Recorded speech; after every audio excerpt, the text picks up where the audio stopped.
When we went to Philadelphia to start the '82 season, Philadelphia had won a Super Bowl a couple of years prior. They'd been in the playoffs the year before, and we go up to the Vet. And we're playing this team, giving them all they want, and they're up on us. And what I recall, it was when we were down, and I think by 7 points, but I'm a little bit vague on this. But Theismann hit Charlie Brown, I think, on an 80-yard bomb. And what I always thought that was the game winner. I think that tied the game. I think this game either went into overtime or Mosley kicked a field goal at the end. But when Theismann connected with Charlie Brown, for me anyway, the lights went off because all of a sudden you felt like this is a very good team we're playing in their stadium, first game of the year, and you've given them all they can handle. And it's to this day it kind of gives me goosebumps when I talk about it because it's a moment that you'll never forget. And when we won that game, then the next week we go down and play Tampa Bay, another team that had made the playoffs, and we just kicked the poop out of Tampa Bay down there.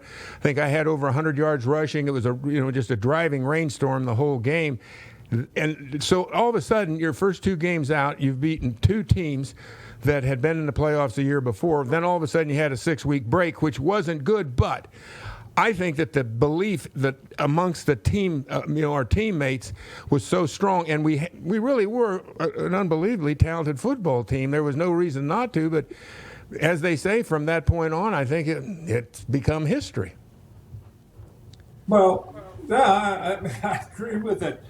You look back at it, I think you replay 81. To go on that tear and to win out like we did for the rest of that year. I remember the last game we played out in L.A. Right. We just ran up and down the field on the Rams. And then we come back in and start the next year. And we got some tough teams to play. I remember the Philadelphia game. It was so hot up in that stadium. I think it was 115 or 120 degrees on the field.